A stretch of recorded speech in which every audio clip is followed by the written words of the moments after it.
dialogue interreligieux est bien vivant au Burkina Faso. Les différentes confessions religieuses prennent la tolérance et joignent les actes à la foi en se souhaitant les vœux meilleurs pour l'année 2013. C'est dans cet esprit que la communauté musulmane a fait le déplacement à l'archevêché de Ouagadougou. En Inde, la tension sociale ne fléchit pas suite au décès de l'étudiante qui a été battue et violée à New Delhi. Des milliers de personnes sont sorties pour lui rendre un dernier hommage et exiger que justice soit faite. Voici le sommet de cette édition. Bienvenue à tous. Le bureau de la communauté musulmane était ce soir à l'archevêché de Ouagadougou avec le grand imam de la grande mosquée. Ils sont allés présenter leurs vœux du nouvel an au Monseigneur Philippe Ouedraogo. On est en plein dans le dialogue interreligieux. Viviane Tientrebego pour le compte-rendu. Il a fait le premier pas en direction de la communauté musulmane en participant aux grandes prières à l'occasion des fêtes musulmanes. Et depuis 3 ans, le bureau de la communauté lui rend visite à chaque fin d'année. C'est un devoir pour nous en tant que croyants musulmans de venir saluer le représentant de l'Église catholique, d'échanger les souhaits et les vœux à l'occasion de la fête de Noël, la nouvelle année qui arrive. Les représentants des communautés musulmanes et catholiques entendent donner ainsi un exemple à tout le peuple burkinabé. Par la grâce de Dieu au Burkina Faso, vous savez, nous vivons en harmonie, nous vivons en entente, nous vivons dans un cadre de cohésion pacifique. Dans nos foyers, il n'y a pas de problème religieux entre nous. Dans nos services, il n'y a pas de problème religieux. Cette tradition qui nous caractérise au Burkina Faso, nous souhaitons que ça puisse être perpétué. Et c'est par ce genre d'actes, en venant saluer Monseigneur, que nous pensons que nous posons des actes concrets sur le terrain. Nous rendons grâce au Seigneur pour cela. Et comme l'a dit le président de la communauté musulmane, nous essayons d'aller plus loin dans la formalisation d'un cadre de dialogue interreligieux. Vous savez, au niveau de l'Église catholique, le pape a constitué ce qu'on appelle un conseil pontifical pour le dialogue interreligieux. Donc l'Église veut que les différentes communautés religieuses se connaissent davantage, s'aiment davantage et collaborent davantage pour le bien non seulement de leurs communautés respectives, mais le bien de l'humanité. C'est dans ce sens que le pape Jean-Paul II a eu l'heureuse initiative de convoquer les grandes religions du monde entier pour une prière à Assise, en Italie. En attendant d'organiser une telle prière au Burkina Faso, 2013 devrait être l'année où catholiques et musulmans vont pouvoir formaliser le cadre d'échange qui existe déjà entre eux. De l'archevêché, nous allons au ministère des Affaires étrangères pour signaler que la 2e session du conseil d'administration du secteur ministériel de l'année 2012 a clos ses travaux sur une note de satisfecit au niveau du bilan et une bonne perspective pour relever les défis. Ramatou Zida, Tanga Kafando. Mission accomplie à plus de 80%. C'est la principale conclusion qui ressort du 2e conseil d'administration du secteur ministériel du département des affaires étrangères. Tenue du 27 au 28 décembre 2012, la rencontre a permis au cadre du ministère d'apprécier le taux d'exécution de son programme d'activité de l'année 2012 et d'identifier les défis qui restent à relever. Nous avons pris sérieusement des engagements à faire mieux que d'habitude. C'est pour dire que nous avons d'abord examiné le fonctionnement du ministère. Nous avons vu qu'effectivement, par rapport à l'organigramme qui a été mis en place, beaucoup de choses ont été faites, mais il reste encore quelques responsables à nommer pour que tout le dispositif soit fonctionnel. Donc à ce niveau, je pense qu'il n'y a pas de difficulté particulière, c'est juste une question de temps. Une question de temps, et l'accent sera désormais mis sur les réformes institutionnelles, entreprises au sein du ministère, d'où le thème de ce CASEM, évaluation de la mise en œuvre du dispositif organisationnel du ministère des Affaires étrangères et de la coopération régionale. À l'occasion de la fête du Nouvel An, le ministre de la Fonction publique, du Travail et de la Sécurité sociale a l'honneur de porter à la connaissance des travailleurs et des employés des secteurs publics et privés que la journée du lundi 31 décembre 2012 est déclarée continue de 7h à 14h sur toute l'étendue du territoire.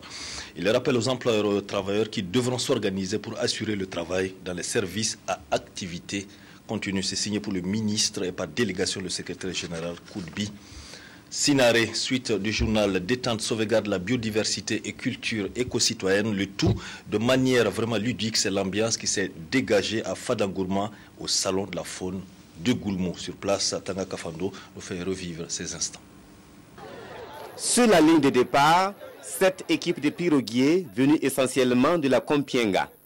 La règle du jeu, atteindre l'autorive, mais le plus important, ramer à remporter le prix. Après le top de départ,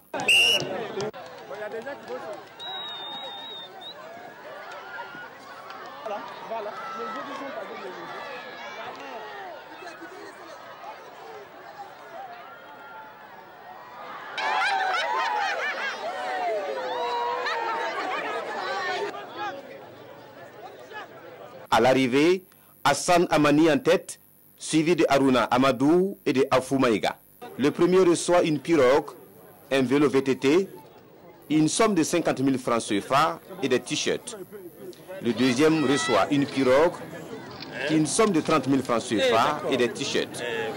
Le troisième, lui, repart avec une somme de 20 000 francs CFA et des t-shirts. Et le message qui est là, c'est qu'on travaille à l'unisson.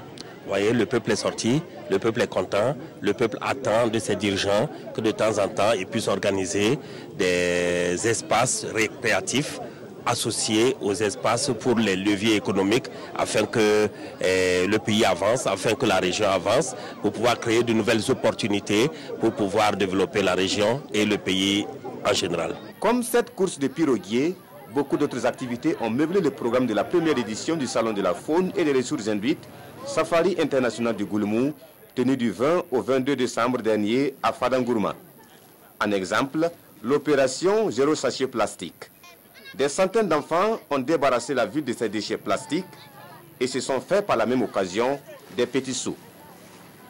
Au deuxième jour de l'opération, c'est environ une tonne de sachets plastiques qui a été collectée. C'est vraiment essentiellement pour sensibiliser les uns et les autres sur les méfaits des déchets de sachets plastiques.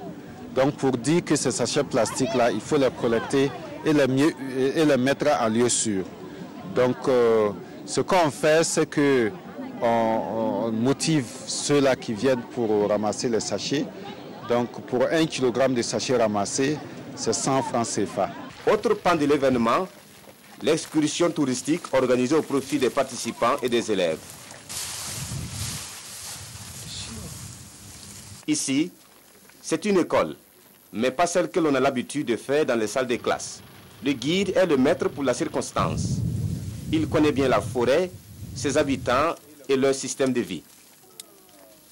C'est lui qui enseigne aux visiteurs les questions environnementales et touristiques. Ces images et notre commentaire ne suffisent pas à faire revivre les émotions du safari et démontrer la richesse de l'événement. Pour mieux connaître la faune, la flore et toutes les couleurs de la foire, il faut être au rendez-vous à la 2e édition en décembre 2013. De l'Est, nous mettons le cap sur l'Ouest pour parler de la caravane Les Écoles du désert qui ont conjugué tout au long de leur traversée de cette région, tourisme et œuvres humanitaires. Achille Kabori.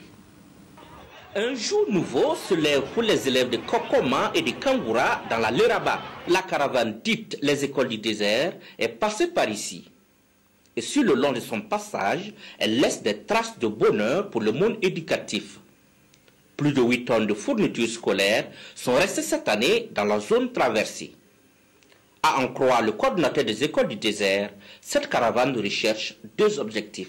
L'âme des Écoles du désert est la même, c'est faire partir 72-75 enfants français, belges, grâce à un concours de dessin organisé chez Cora en France, et qui fait que les enfants rentrent changés. Ils ont comme une petite lumière allumée dans un coin de leur tête qui garde sur tout leur cheminement de vie jusqu'au moment où ils seront adultes. Et en plus de ça, le deuxième objectif, qui n'est pas le moindre, est de venir en aide aux parents d'élèves en leur donnant pour 3, 4 ans, voire ici 5 ans cette année, 2 fournitures scolaires. Pendant 5 ans, les APE n'auront pas acheté le moindre bic, le moindre cahier. C'est une initiative où tout le monde gagne, en découverte, en expérience et en matériel. Le problème, ça manque pas en début d'année, le problème en tout cas d'articles. Voilà, il y a des enfants qui disent souvent qu'ils n'ont pas tel ou tel article de travail. Et je pense que cette dotation vient soulager vraiment le souci des parents chaque année. Je pense que ça va résoudre beaucoup de problèmes. Le mot me manque vraiment pour exprimer cette joie, parce que c'est une première, je peux le dire, c'est une première. Et nous en sommes vraiment très reconnaissants. Nous le remercions beaucoup. Après 21 années d'existence, la caravane a traversé 13 fois le Burkina Faso et a laissé plus de 90 tonnes de fournitures scolaires et autres matériels. Et cela s'explique. Ouais, c'est de votre faute, on est trop bien accueillis. Vous êtes trop géniaux. Voilà. Le pays, d'abord, vous le savez bien, est géopolitiquement stable. Vous savez très bien qu'aujourd'hui, emmener 72 enfants dans un pays d'Afrique, c'est une belle marque de confiance. Et si on le fait avec l'accord, évidemment, du gouvernement français et du Quai d'Orsay, de toutes les autorités, ça veut bien dire qu'on se sent en sécurité au Burkina. J'adore, c'est vraiment... Les gens sont très très accueillants ici. On se sent tout de suite bien avec eux. On passe des très bons moments, ils viennent, ils nous prennent par la main. Enfin, c'est vraiment très agréable d'être ici. C'est vraiment génial, très accueillant. C'est un super beau pays. Les paysages ils sont vraiment magnifiques et j'aime beaucoup être ici. Et pour marquer la reconnaissance du peuple burkinabé, les organisateurs de cette caravane ont été faits chevaliers de l'ordre des palmes académiques. La ville de Sia magnifie l'art de la parole depuis le 22 décembre dernier. La 16e édition du Festival international du conte Yélène interroge la place de la femme dans la pratique moderne du conte. C'est le centre culturel Yéli qui a accueilli l'ouverture de ce rendez-vous culturel placé tout au haut patronage de Sungalou Apollinaire Ouattara. 16 ans déjà que la ville de Sia abrite le Festival Yélé, une manifestation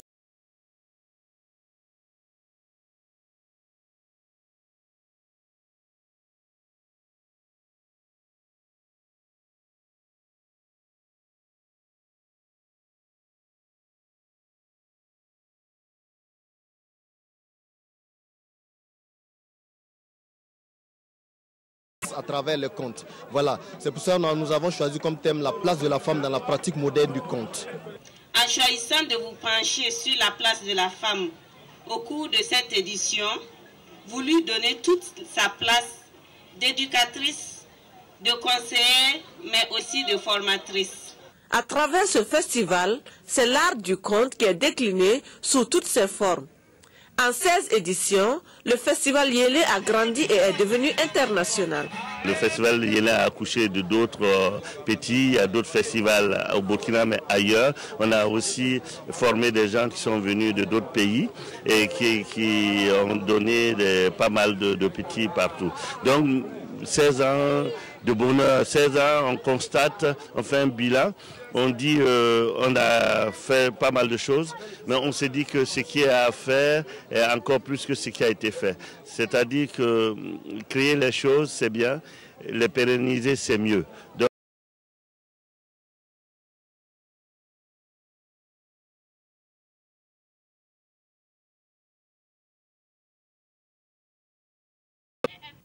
le festival Yélé a listage, contes et concerts. Il est organisé par la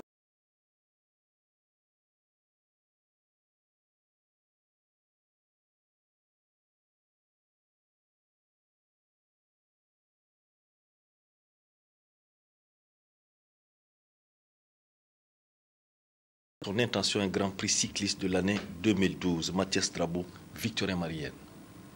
Les hommes passent et leurs œuvres restent, dit-on. C'est en filigrane l'ambiance qui prévalait à l'occasion de la tenue ce dimanche, avenue Charles de Gaulle, du Grand Prix cycliste 2012 de la ville de Ouagadougou.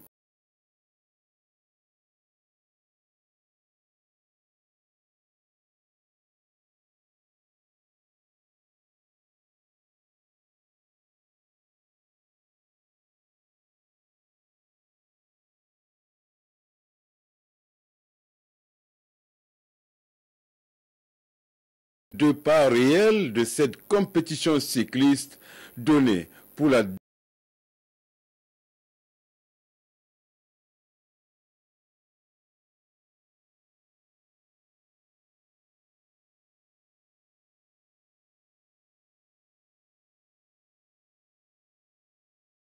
et deux invités spéciaux ivoiriens qui ont pris part à la compétition. Et ça a été la dernière revue de troupe de celui qui, dès son arrivée à la mairie centrale, a vite compris que le cyclisme burkinabé avait besoin d'un coup de pouce pour son plein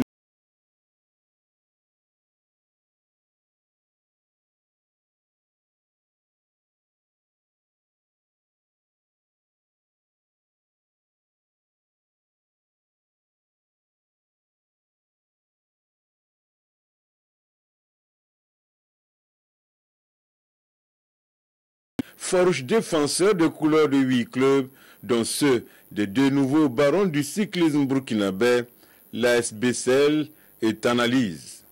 Il roule à près de 40 km/h et ce n'est pas sans conséquence pour les traînards au nombre de 26 obligés d'abandonner. Sans coup féri, les 17 fuyards arpentent l'avenue Charles de Gaulle en signe de reconnaissance au maire sortant de la ville de Ouagadougou. Et comme il fallait s'y attendre, c'est au sprint que les tenants de l'échappée se départagent.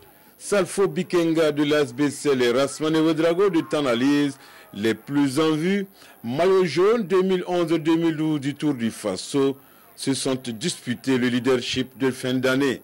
C'est après visionnage de la photo finish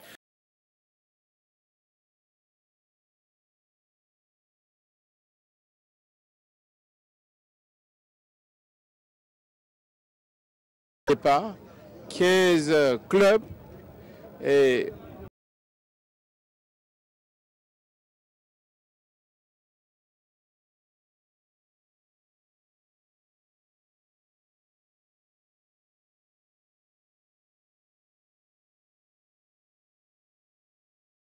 40 km/h. Je crois que c'est fantastique et je dois dire qu'ils m'ont gratifié.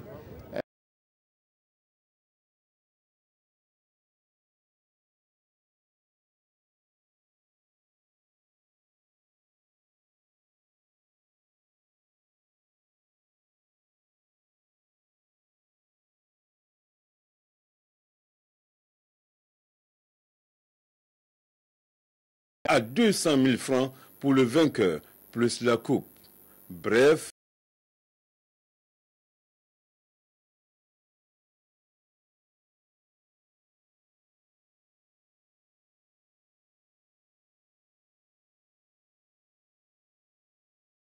devant les hommes à la mairie de Dafra, ce couple entre ainsi dans les liens sacrés du mariage. Moumouni Barou. Le mariage, il y a ceux qui n'y accordent pas de l'importance et pensent que c'est une perte de temps. Pourtant, cette alliance, c'est ce qui donne des couleurs à nos instants de vie. Carole Orokia Sanou.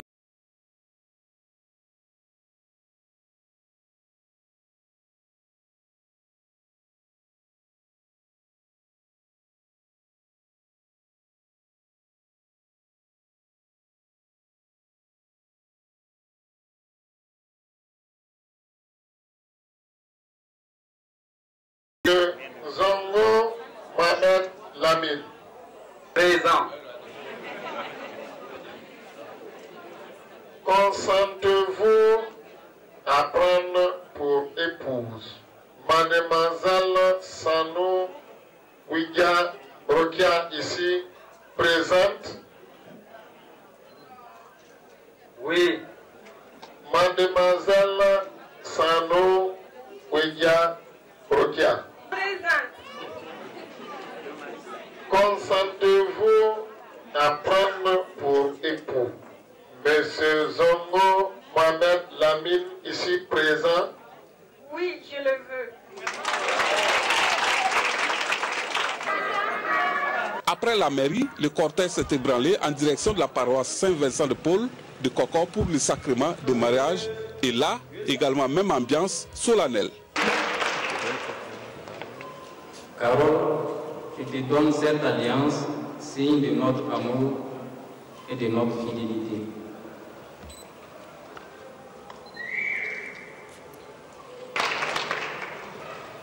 Mohamed, je te donne cette alliance, signe de notre amour et de notre fidélité.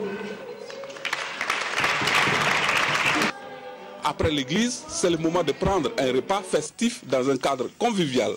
Ici, le couple Zongo en a décidé ainsi. Peut-être d'autres confrères de la RTB2 sont en réflexion pour emboîter le même pas.